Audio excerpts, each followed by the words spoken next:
আসসালামু আলাইকুম viewers, DC circuit Bangla tutorial video সিরিজে আপনাদের সবাইকে স্বাগতম। তো আমরা থেভেনিনস থিওরেম করতেছিলাম, আজকে থেভেনিনস থিওরেমের থার্ড ক্লাস, এবং আজকের ক্লাসটা অনেক বেশি গুরুত্বপূর্ণ এবং থেভেনিনস থিওরেমের মধ্যে সবচেয়ে কমপ্লিকেটেড টপিকটা আজকের ক্লাসটা অ্যাকচুয়ালি। ঠিক আছে, তো এখানে কেন কমপ্লিকেটেড?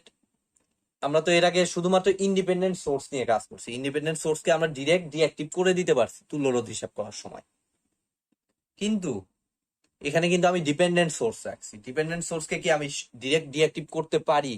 আমরা সুপারপজিশন থিওরেম করেছিলাম, সেখানে কি আমি ডিপেন্ডেন্ট সোর্সকে সরাসরি ডিঅ্যাক্টিভ করে দিতে পারছিলাম? আমরা কিন্তু পারি নাই। ঠিক আছে, কারণ ডিপেন্ডেন্ট সোর্সে ভোল্টেজ সোর্স হলে সেটার ভোল্টেজটা অন্য কোনো কিছুর উপর ডিপেন্ড করে। ঠিক আছে, না আমি যেহেতু ডিপেন্ডেন্ট, সেই কারণে আমরা সরাসরি ডিঅ্যাক্টিভ করতে পারি না, আর সেই জিনিসটাই এখানে জটিলতা তৈরি করবে। তো দেখেন আমাদের এই সার্কিট অনুযায়ী এই জায়গাটা যেহেতু ওপেন, ওই জায়গাটার আমার অ্যাকচুয়ালি ভি থেভেনিন এবং আর থেভেনিন বের করতে হবে, অর্থাৎ থেভেনিন ইকুইভ্যালেন্ট যেটা। ঠিক আছে, তো তার জন্য আমি এই দেখেন সার্কিট দিয়ে দিছি। এখন ওইটার অ্যাক্রসে আমি প্রথমে, যেহেতু আমাদের ভি থেভেনিনে কোনো জটিলতা নাই, আমি ভি থেভেনিনটাই আগে বের করব। তাইলে এখানে দেখেন আমি সার্কিটটা রিড্র করে নিচ্ছি। আমাদের কত এখানে 5 অ্যাম্পিয়ার, এটা 5 অ্যাম্পিয়ার, এটা কত 4 ওহম। এর অ্যাক্রসে ভোল্টেজটা হচ্ছে আমাদের ভিএক্স, এটা কত 2 ওহম।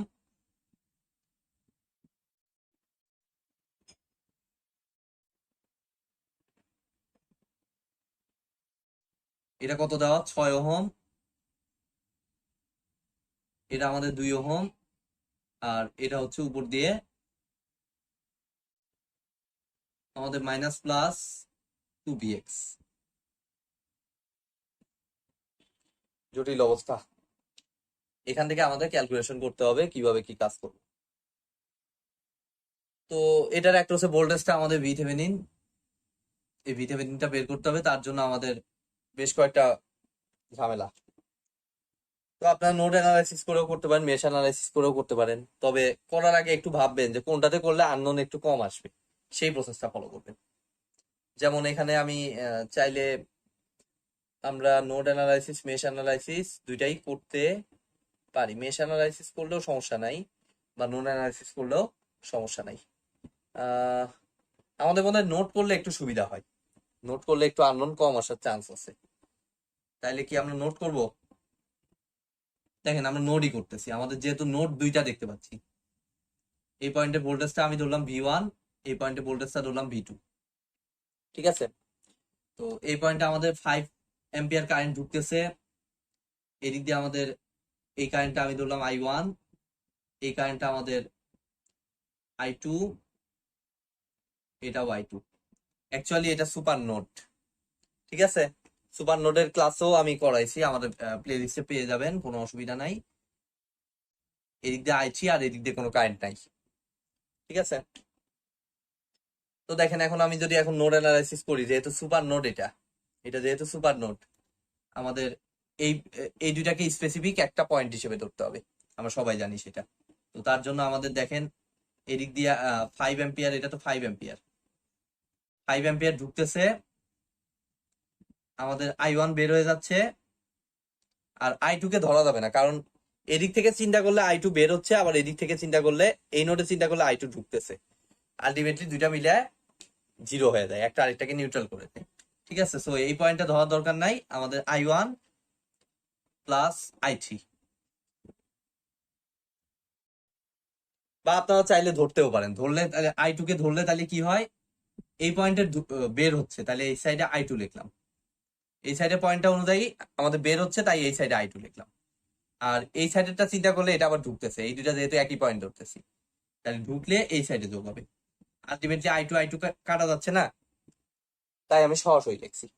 ঠিক আছে, তো এখান থেকে আমাদের 5 ইজ ইকুয়াল টু I1 এর ভ্যালু কত আসতেছে, I1 কই, এই যে I1 হচ্ছে V1 মাইনাস, এই নিচেরটা তো গ্রাউন্ড ধরে না, V1 minus 0, that means V1 by 5, plus I3 কত V2 minus 0, that means V2 by 6। এটাকে আমি 1 নম্বর ইকুয়েশন দিলাম। এবার আমাদের সুপার নোডের পালা। V1 minus V2, সিম্পলি আমাদের এই ভোল্টেজটা 2Vx equal to V1 minus V2 বলতেই পারতেছি। দ্যাট মিনস আমরা এই সাইডে লিখি V1 minus V2 is equal to minus 2Vx। আগে যেহেতু মাইনাস পাচ্ছি, আগের প্রান্ত মাইনাস V1 ধরছি যেহেতু, মাইনাস 2Vx। এখান থেকে দেখেন আমাদের Vx আর একটা আননোন থেকে যাচ্ছে, ওইটাকে সরাই আগে। Vx টা আচ্ছা, এখানে তো আমি ক্লিয়ারলি দেখতে পাচ্ছি Vx আর V1 তো সমান। এই দেখেন, এটার একটা হচ্ছে Vx আর এখানে আমি V1 ধরছি, তাহলে Vx এর জায়গায় আমি সিম্পলি লিখতে পারতেছি V1। That means 3V1 minus V2 is equal to 0, 2 number equation. এটাকে যদি আমি এখন ক্যালকুলেটরের মাধ্যমে সমাধান করি, আমাদের দেখেন V1 এবং V2 আননোন পেয়ে যাব। আমাদের V1 আমি ক্যালকুলেটরের মাধ্যমে সমাধান করতেছি ডিরেক্ট, 1/6, 5, 3 minus 1 আর 0। V1 50/7, V1 আসতেছে আমার 50/7, যদিও V1 আমাদের লাগবে না। আর V2 আসতেছে 150/7, খুবই ঝামেলাজনক একটা মান, 150/7।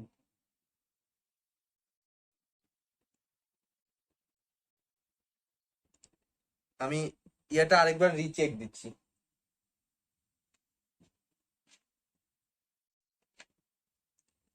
ইকুয়েশনটা আরেকবার রিচেক দিচ্ছি। এখানে আমাদের 4 ওহম V1, এই যে এখানে আমি V1/5 লিখছি, এটা অ্যাকচুয়ালি মানটা একটু ভুল হয়েছে, আমাদের V1/4 হবে, তো এটা তো 4 ওহম, V1/4। ঠিক আছে, এখন আমি ইকুয়েশনটা সলভ করে দেখি।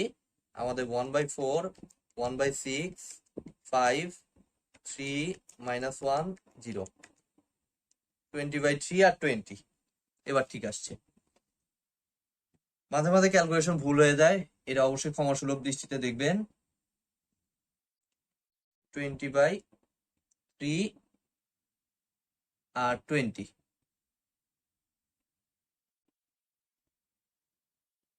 ঠিক আছে,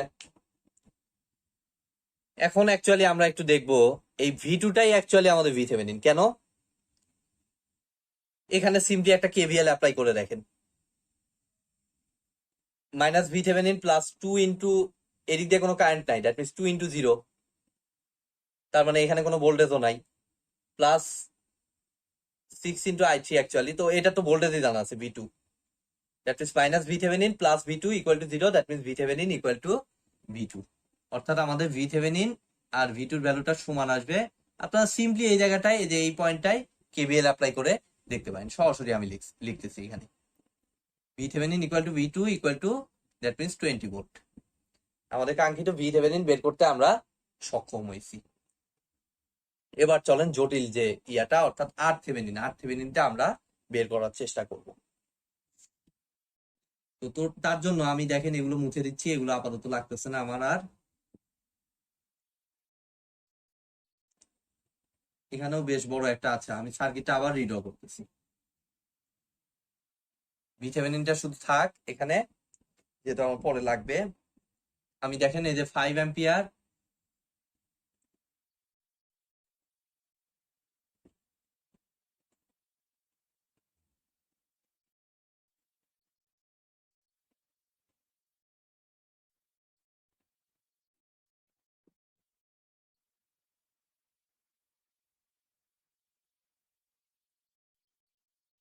সিক্স ওহম, 2 ওহম, এখানে আবার 2 ohm, 4 ohm, plus minus Vx, 5 ampere. এটা ছিল আমার মেইন সার্কিট। আমরা চোখ বন্ধ করে এই 4 অ্যাম্পিয়ারটাকে ডিঅ্যাক্টিভ করে দিতে পারবো, কারণ এটা ইন্ডিপেন্ডেন্ট। তুল্যরোধ হিসাব করব যেহেতু ইন্ডিপেন্ডেন্ট বলে, আমি 4 অ্যাম্পিয়ারটা সিম্পলি দেখেন সরাই দিচ্ছি। বাট আমি এটাকে ডিঅ্যাক্টিভ করতে পারবো না। সরি, এটাকে ডিঅ্যাক্টিভ করতে পারবো না, কারণ এই জায়গার একটা ভোল্টেজ আছে আর সেই ভোল্টেজের উপরে এই ভোল্টেজ সোর্সটা ভোল্টেজ ডিপেন্ড করতেছে। তো আমি তো এটাকে সরাইতে পারতেছি না কোনোভাবেই। তাহলে কি এটাকে আমি সরাইতে পারবো কোনোভাবে? কোনোভাবেই কিন্তু আমি সরাইতে পারবো না, সেই জন্য আমার এটা কিন্তু থাকবে। তাহলে সোর্স থাকা অবস্থায় আমরা অ্যাকচুয়ালি তুল্যরোধ কিভাবে হিসাব করব? আরেক জটিলতা তৈরি হয়ে গেল। তো সেজন্য আমি এখন আরেকটা টেকনিক দেখাবো, সেটা হইলো আমরা সিম্পলি যে জায়গাটা ওপেন সে জায়গাটাতে একটা ভোল্টেজ সোর্স নিয়ে নেব, প্লাস মাইনাস, অথবা কারেন্ট সোর্সও আপনারা নিতে পারেন ইচ্ছা মতো, কিন্তু সেটা ইন্ডিপেন্ডেন্ট হতে হবে এবং সেটার মানও আপনারা পছন্দ মতো নিতে হবে, যেটা খুশি মান ধরতে পারেন। তো আমি ধরেন যে এটার মানটা 1 ভোল্ট ধরলাম, 1 ভোল্টের একটা ভোল্টেজ সোর্স। আপনার 5 ভোল্ট ধরলেও কোনো সমস্যা নাই, 3 ভোল্ট ধরলেও কোনো সমস্যা নাই, আলটিমেটলি পুরো জিনিসটা সেম হয়ে যাবে। আমরা এই 1 ভোল্ট ধরে এই জায়গাকার কারেন্টটা হিসাব করব। তাহলে এই জায়গার ভোল্টেজ 1 ভোল্ট এবং এই জায়গার কারেন্টটা কত হবে, সেই 1 ভোল্ট দ্বারা ওই কারেন্টটাকে ভাগ করে দিলে আমরা কি এই পয়েন্টে তুল্য রোধটা পাবো না? এই পয়েন্টটা কিন্তু তুল্য রোধ পেয়ে যাবো, কারণ রোধ equal to V divided by R. এই পয়েন্টে ভোল্টেজ জানা আছে 1 ভোল্ট, তাহলে এই পয়েন্টে কারেন্টটা জানলেই আমরা কি ভি ডিভাইডেড বাই আই করলেই আমরা কি আর পেয়ে যাই। সেই টেকনিকটা কাজে লাগিয়ে অ্যাকচুয়ালি আমরা এই ডিপেন্ডেন্ট সোর্স থাকলে তুল্যরোধটা হিসাব করবো। ঠিক আছে? তো এই জিনিসটাই নিউ, টোটালি নিউ, এই জিনিসটাই আমি এখানে দেখাবো এখন। তো তার জন্য দেখেন আমরা কি সিস্টেমে করলে কাজ হয়। আননোন একটু কম আসে আমাদের। মেশ মেশ করলে আমাদের 3টা আননোন চলে আসে, ঠিক আছে, কিন্তু নোট করলে কিন্তু আমার একটু সুবিধা আসে। নোট করলে আমাদের আননোন একটু কম হয়, 2টা আননোন হয়। দেখেন এই পয়েন্টের ভোল্টেজটা আমাদের ভিএক্স লিখতে পারি, এইখানে যেহেতু ভিএক্স আছে। এই পয়েন্টে ভোল্টেজটা ভি1 ধরলাম, আর এই পয়েন্টে ভোল্টেজ তো 1 ভোল্ট বলতে পারি, এটার ভোল্টেজ যেহেতু 1 ভোল্ট। তাহলে আমরা নোড মেশ ইউজ না করে আমাদের নোড ইউজ করলে আমাদের ইকুয়েশন কিন্তু আননোন একটা কম আসে, সেই জন্য আমি নোড ইউজ করলাম। ঠিক আছে, সিম্পল। তো তার জন্য দেখেন আরেক ঝামেলা হলো এই পয়েন্টে হচ্ছে আমাদের সুপার নোড। ঠিক আছে, দুইটা নোডের মাঝখানে যেহেতু আমাদের ভোল্টেজ সোর্স আছে, সুপার নোড হয়ে যাচ্ছে। তাহলে এই দুইটা পয়েন্টকে আইডেন্টিক্যাল পয়েন্ট হিসেবে ধরতে হবে, একটা পয়েন্ট হিসেবে ধরতে হবে। তার এদিক দিয়ে কারেন্টটা আমি ধরলাম কত, I1 ধরলাম, এদিক দিয়ে তো I2 ঢুকতেছে, বের হচ্ছে, আবার I2 এই পয়েন্ট অনুযায়ী ঢুকতেছে, আলটিমেটলি একটা আরেকটাকে নিউট্রাল করে দিবে। এই পয়েন্টে কারেন্টটা ধরলাম I3, এই পয়েন্টে কারেন্টটা ধরলাম I4। তাহলে সিম্পলি ওই পয়েন্টে এখন দেখেন আমি যদি কেসিএল অ্যাপ্লাই করি, তাহলে এই পয়েন্টে আমার I1 বের হয়ে যাচ্ছে, আর কে বের হচ্ছে, I3 বের হয়ে যাচ্ছে, I4ও বের হয়ে যাচ্ছে, আবার এই পয়েন্ট অনুযায়ী I2 বের হচ্ছে, আর এই সাইডেরটা অনুযায়ী I2 আবার ঢুকতেছে। দুইটাকে যেহেতু সেম পয়েন্ট ধরবো, এই সাইডে দেখেন বাম সাইডে ঢোকা কারেন্ট I2 যোগ করে দিলাম, তারপরে এই দেখেন I2 আলটিমেটলি কেটে যাচ্ছে। ঠিক আছে, তো I1 ইকুয়াল টু কত আসতেছে আমার, এখান থেকে আমি দেখি I1 equal to VX minus, এটা তো নিচেরটা তো 0 ধরবো, down, VX minus 0 divided by 4, মানে ভিএক্স বাই 4 প্লাস I3 কত হচ্ছে V1 বাই 6, আর I4 কত হচ্ছে, I4 কই, V1 মাইনাস 1 ডিভাইডেড বাই কত 2 ইজ ইকুয়াল টু 0। এখান থেকে আমি 1/4 VX plus 1/2 plus 1/6 V1 is equal to half. এই অবস্থায় ক্যালকুলেটর ডিরেক্ট বসায় দেবো। তো আরেকটা আননোন ইকুয়েশন লাগবে, তো সেটার জন্য তো আমরা সবাই জানি এটা সুপার নোডের জন্য আমাদের VX মাইনাস V1 সমান মাইনাস 2VX হবে। VX minus V1 is equal to minus 2VX, তাহলে 3VX minus V1 is equal to 0, 2 number equation. এবার আমি সিম্পলি যদি এখন এটা ক্যালকুলেটরের মাধ্যমে সমাধান করি, আমাদের VX V1 দুইটাই বের করতে সক্ষম হবো। তো দেখি কত আসে, 1/4 1/2 প্লাস 1/6 হাফ 3 মাইনাস 1 0।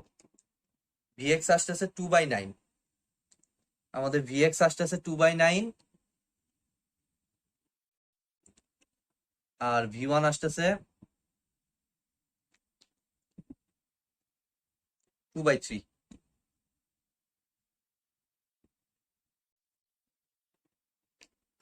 এবার আমাদের এই পয়েন্টে ভোল্টেজ 1 ভোল্ট, আমাদের অ্যাকচুয়ালি লাগবে i4 কারেন্টটা, তাইলে আমরা কিন্তু এই পয়েন্টের তুলনাটা পেয়ে যাব।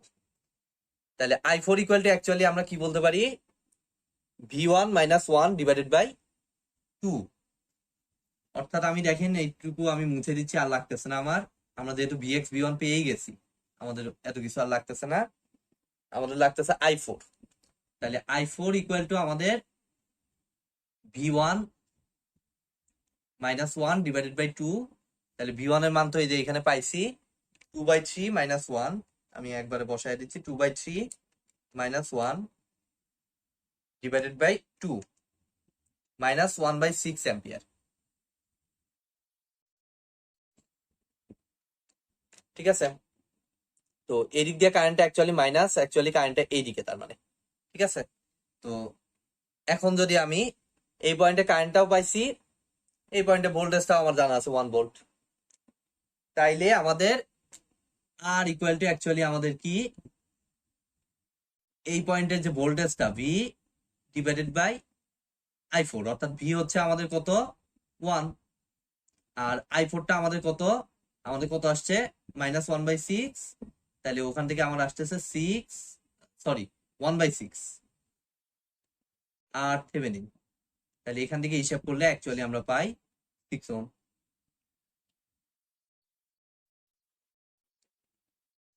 আমাদের রেজাল্ট মিলে গেছে, অর্থাৎ আর থেভেনিন ইকুয়াল টু 6 ওহম আর V Thevenin equal to 20 volt. Finally আমি একটা সার্কিট ড্র করে এই জিনিসটা ফিনিশিং দিয়ে দেব।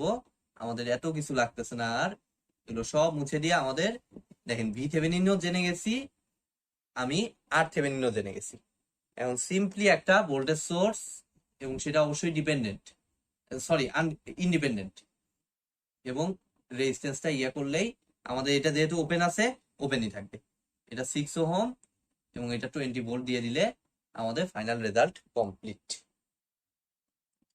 তো এই তো আজকের ভিডিওটা একটু বেশি লেন্দি হয়ে গেছে, যেহেতু স্টেপও অনেক, ডিপেন্ডেন্ট সোর্সের ক্ষেত্রে অ্যাকচুয়ালি স্টেপ অনেকগুলা, সেই কারণে হয়তো আজকে ভিডিওটা একটু বেশি লেন্দি হয়ে গেছে।